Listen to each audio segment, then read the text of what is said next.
Olá, boa tarde. No próximo sábado cumpre-se o primeiro ano sobre a primeira publicação da exortação pós-sinodal Amoris Laetitia, a Alegria do Amor, um documento do Papa Francisco que vamos analisar com o nosso convidado Juan Ambrósio. Antes, porém, olhamos os temas da atualidade religiosa. O Papa pede fim à inaceitável carnificina na Síria e lembra também as vítimas do atentado em São Petersburgo, na Rússia.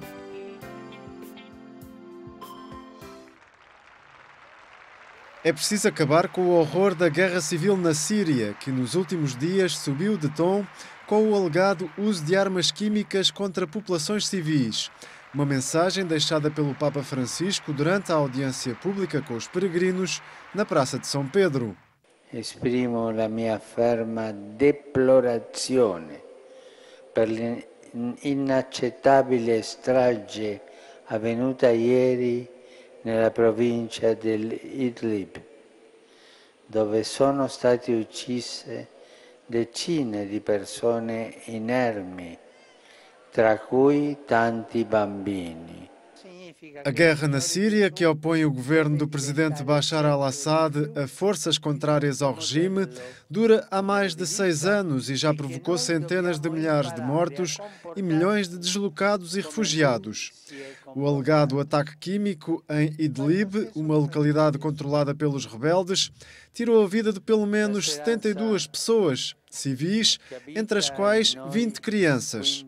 Prego per le vittime e i loro familiari e faccio appello alla coscienza di quanti hanno responsabilità politiche a livello locale e internazionale affinché cessi questa tragedia e si rechi sollievo a quella cara popolazione da troppo tempo stremata dalla guerra. Este caso está a ser investigado pela Organização das Nações Unidas, que já disse podermos estar perante um crime de guerra e um ato contra a humanidade e os direitos humanos.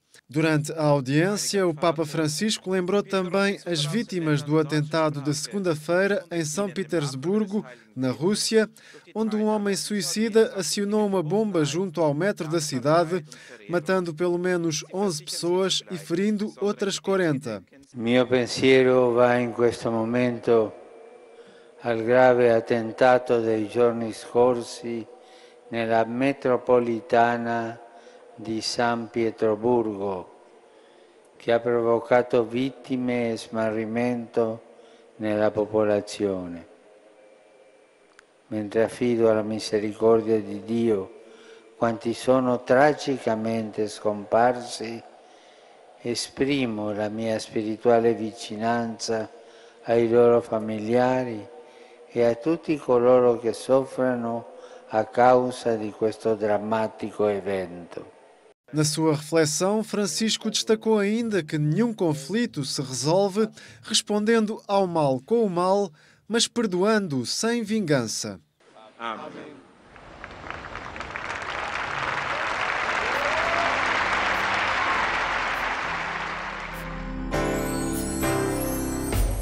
Uma igreja católica fechada torna-se simplesmente numa máquina de propaganda, disse o bispo de Setúbal, no Santuário de Cristo Rei.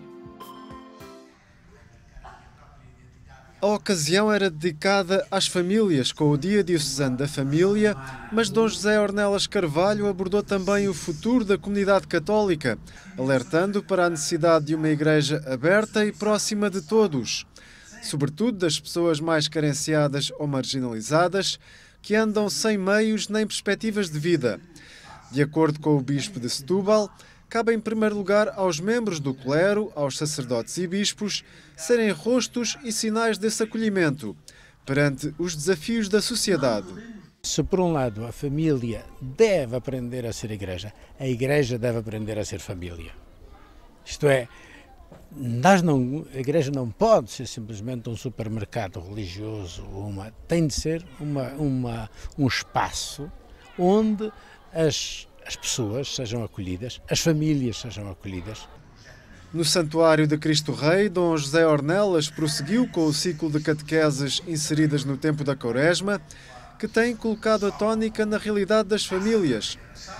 Para aquele responsável, num tempo marcado por várias mudanças a nível cultural, tecnológico e legislativo, é fundamental que a Igreja Católica consiga defender e preservar o modelo cristão de família.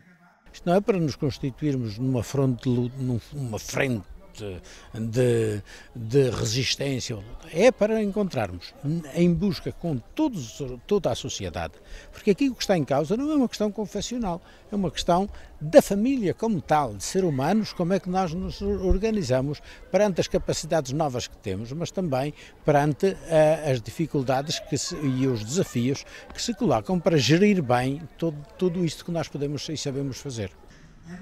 Ao longo das últimas semanas, o Bispo de Setúbal tem deixado também várias interpelações às famílias, alertando que estas são berço de um humanismo que não se reduz simplesmente à transmissão de uma vida biológica, mas que deve ser também ambiente de desenvolvimento e crescimento. No plano educativo, mas também na iniciação religiosa, com as famílias a assumirem-se como uma igreja doméstica. Assim como não podemos, e nenhuma família consciente hoje pode simplesmente delegar no Estado, nas instituições públicas ou num colégio a educação académica dos filhos, também não pode delegar simplesmente na catequese paroquial a educação religiosa. A educação religiosa tem de ser, antes de mais, fruto de uma vivência na família. E se não houver isso, tudo o resto vai-lhe faltar um fundamento. O Bispo de Setúbal a deixar no Cristo Rei em Almada um olhar sobre a família, mas também sobre a marca de proximidade que hoje deve caracterizar a missão da Igreja Católica no meio do mundo.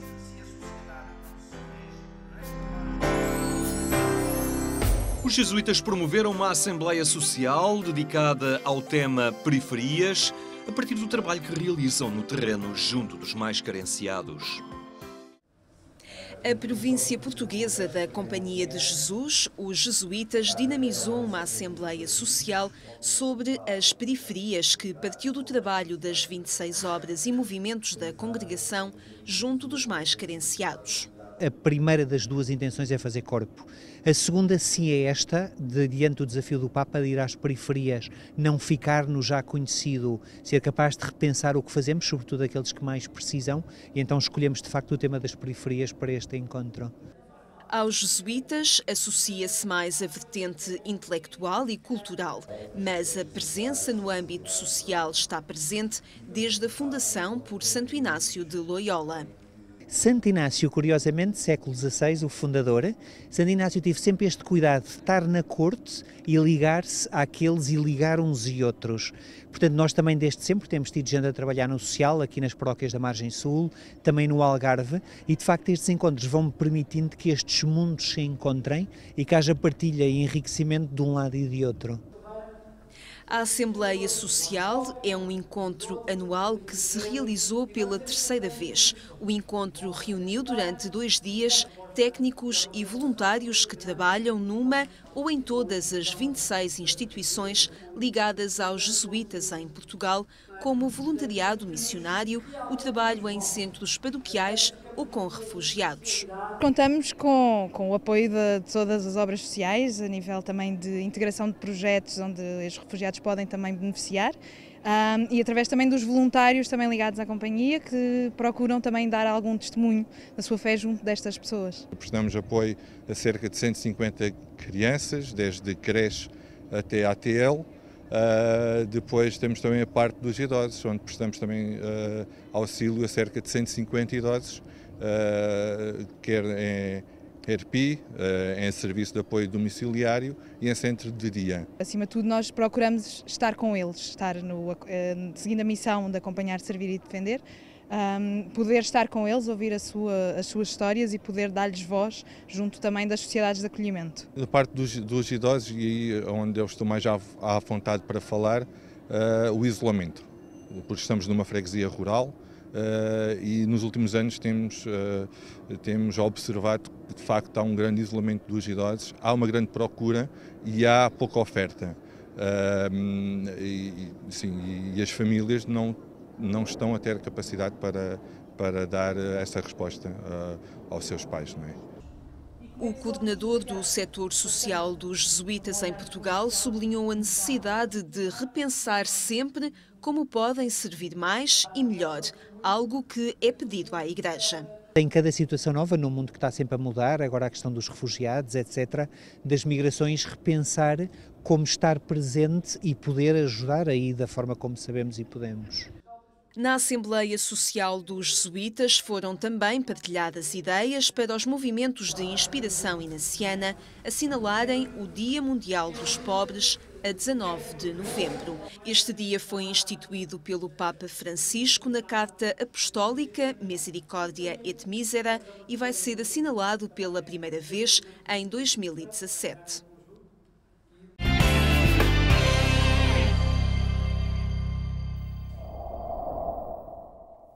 Agência.eclésia.pt é este o portal informativo da Igreja Católica, onde encontra estes e outros temas da atualidade religiosa. Agora, a exortação do Papa Francisco à alegria do amor. Está connosco o Juan Ambrósio, da Faculdade de Teologia da Universidade Católica Portuguesa. Olá, boa tarde. Boa tarde.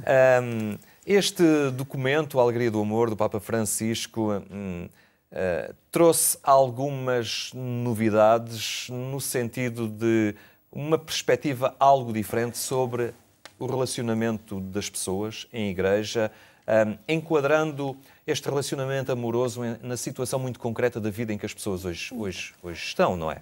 Trouxe certamente uma maneira diferente de olhar e de aproximar e de saber integrar as diversas situações e ter em conta a realidade. É um documento, para mim, verdadeiramente apaixonante de ler e de nos irmos metendo nisto, dos desafios que nos faz, não só da maneira de pensar, mas como também de abordar a realidade e de nos aproximarmos dela. Talvez valha a pena um pequenino enquadramento que nós hoje ainda somos capazes de fazer melhor deste texto para perceber a sua força. Muito rapidamente, olhando para o percurso dos textos que o Papa Francisco tem produzido, somos capazes de encontrar um itinerário. Vou deixar de lado aquele primeiro texto que ainda foi escrito com o Papa Bento XVI, a Lumen Fidei, e começo pela Evangelii Gaudium. Nesse primeiro texto, digamos assim, do Papa Francisco, o que o Papa nos propõe é um caminho de transformação, de renovação, de revitalização da comunidade eclesial, ou seja, uma igreja transformada em saída. Ele diz até que quer com aquele documento apontar caminhos do que lhe parece ser o necessário para a igreja nos tempos que estamos a viver. E podíamos ficar com a intenção que esse é o grande objetivo do Papa, ou seja, a transformação, a renovação da Igreja. E esse é um dos grandes objetivos. Mas não é a renovação da Igreja por si mesma, é a renovação da Igreja para alguma coisa, para a sua missão. E aí junto-lhe um segundo documento, a Laudato Si, que não é uma encíclica verde, como se costuma dizer, também fala disso, mas é o que o subtítulo quer dizer, é sim o grande objetivo, sobre o cuidado da casa comum. Juntando estes dois pontos, tenho aqui aquilo que me parece ser o projeto do pontificado, ou seja, uma igreja renovada para poder contribuir para uma casa comum renovada, uma casa comum onde não haja espaço nem para sobrantes, nem para descartados. Que relação entre estes dois polos? É aí que eu vou referir todos os textos da Misericórdia e o Jubileu Extraordinário da Misericórdia. O olhar com que esta Igreja renovada deve olhar para o mundo, deve agir no mundo, deve transformar o mundo, é o olhar da Misericórdia. E a Misericórdia não no sentido de pena, mas no sentido de amor primeiro, daquele amor das entranhas com que a mãe ama o filho, aquele amor das entranhas com que Deus ama a criação e ama cada ser humano. E essa é a relação, a tónica da relação. Qual é a realidade que simultaneamente habita a comunidade eclesial e a comunidade humana? Como é que esta renovação da Igreja se pode fazer e esta transformação do mundo se pode fazer? Essa realidade humana que está na gênese do que é a comunidade eclesial e na gênese do que é a sociedade humana é a família. É através da família que esta transformação se pode fazer e através das famílias cristãs, porque essa é a proposta que o Papa Francisco está a fazer. E daí, do meu entender, a força deste texto. E vemos como isto faz parte do projeto de Francisco. Aliás, esta exortação surge de uma dinâmica sinodal interessante, em dois momentos, uma Assembleia Extraordinária, uma Assembleia Ordinária, 2 anos, produz isto. Um grande inquérito. Então, toda uma nova dinâmica e surge esta realidade. Mais 2 brevíssimas notas que é preciso, talvez, perceber para perceber a força deste documento. Em todos estes textos percebemos algumas coisas que me parecem centrais no pensamento e na reflexão do Papa Francisco. Uma delas é a sinodalidade, ou seja, esta vontade de levar a sério, de escutar o sentir da fé do povo de Deus para, em conjunto, caminharmos, em conjunto, refletirmos, em conjunto, decidirmos. A hierarquia de verdades é outra coisa que aparece com muita clareza no pensamento do Papa Francisco, ou seja, há uma série de verdades que são inerentes ao cristianismo, mas há uma hierarquia de verdades. E ele destaca aquilo que é a verdade primeira, a dinâmica primeira, aquela que nunca pode faltar, que é este amor misericordioso de Deus. E daí resulta este texto. Este texto que para muitos até consideram dizer que é um texto ambíguo, que é um texto em que não se tomam decisões, em que poderia aparecer uma decisão do Papa. Mas pedir isso a este texto era não perceber esta dinâmica da sinodalidade, era não perceber uma série de coisas que estão em cima da hierarquia de verdades. O Papa leva a sério aquilo que propõe, ele próprio vive isso. E, portanto, ele não toma aqui decisões finais e diz, em conjunto, vamos ter que tomar essas decisões finais. E é um documento que não está a falar para famílias ideais, mas não, para as famílias reais. E essa é uma outra nota muito importante deste documento. Uma das coisas que encontramos também no Papa Francisco e que tem a ver com a sua formação e a sua reflexão teológica é a atenção à realidade.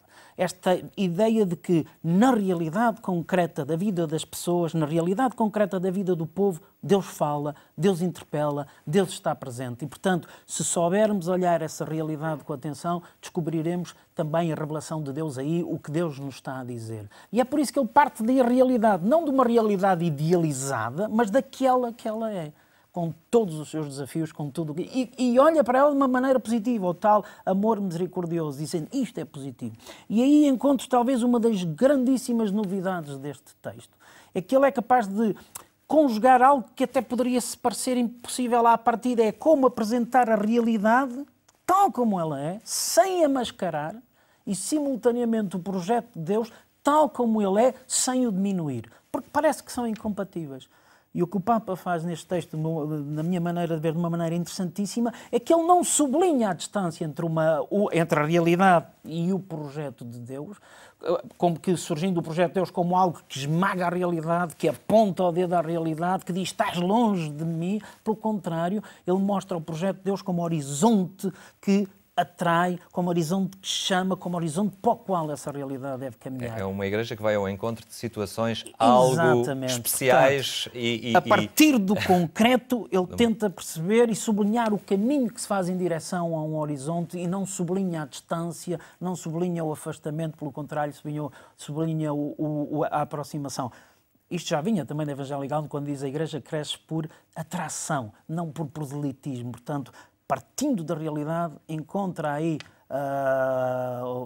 a própria ação de Deus que quer levar essa realidade ao projeto. E isso parece-me uma enorme novidade. E daí a atenção do Papa aos casos mais irregulares, segundo a doutrina tradicional da Igreja. Os chamados casos irregulares, é assim até que vem aqui no texto, e ele diz isso com toda a clareza. Parece-me que se lermos com atenção o texto, percebemos o famoso capítulo 8º, que tem sido feito como o capítulo central desta exortação, e que é um capítulo sem dúvida fundamental, mas não é o central. Os capítulos centrais desta exortação são, como o próprio Papa diz, o capítulo 4º e o capítulo 5, onde se fala sobre o amor humano na família. Aliás, é esse o subtítulo do texto. Sobre Amoris Laetitia, a alegria do amor, sobre o amor na família. Porque é essa dimensão positiva que se quer destacar. E, portanto, é a partir da dimensão do amor que são também pensados os casos irregulares, onde o amor está fragilizado, onde o amor pode ser aumentado, onde o amor morreu totalmente, e, portanto, é insustentável continuar a assumir uma relação onde o amor já só não existe, como as pessoas quase que já se odeiam umas às outras. Infelizmente acontece isso, sabemos bem, mas sublinhando sempre a dimensão do amor, o positivo que o amor está, o vencer as crises, que pode ser momentos de fortaleza, ou acompanhar nos momentos de fragilidade. E nesse capítulo é dito com toda a clareza, e cá está uma vez mais, porque é que o Papa não decide? Perguntam-se alguns.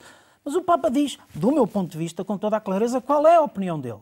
Mas por causa da tal sinodalidade, do caminharmos em conjunto, para não haver rupturas, para todos chegarmos, propõe o critério do discernimento. Portanto, ele decide que devemos discernir em cada momento isso.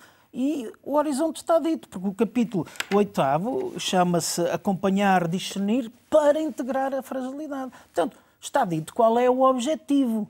É integrar a fragilidade, procurar todas as maneiras em que esta fragilidade possa ser integrada. Claro que estamos a falar de casos das pessoas que querem ser integradas, mas essas que querem ser integradas num diálogo profundo de discernimento, procurar os caminhos que os possam integrar. E mais, ele diz qual é a sua opinião em relação a todas as situações, mesmo a questão dos recasados e da comunhão dos recasados. Podemos encontrar aquilo que me parece ser a opinião do Papa, sem a impor, mas dizendo qual é, na celérrima nota 351, não é? Onde se põe a questão, será a Eucaristia um prémio para o fim do caminho ou poderá ser alimento para o caminho? Está posta em cima da mesa. Agora, somos desafiados a pensar, não estamos habituados a isto, não é?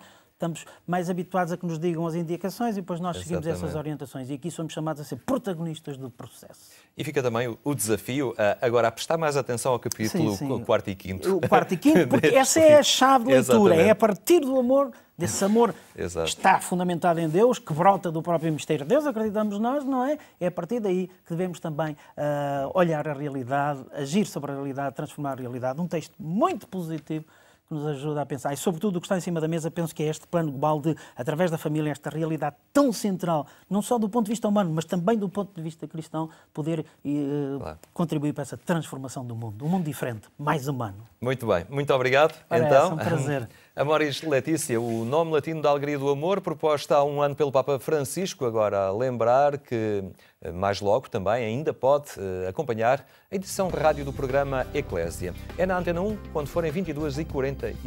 Tenha então uma muito boa tarde e até amanhã, se Deus quiser.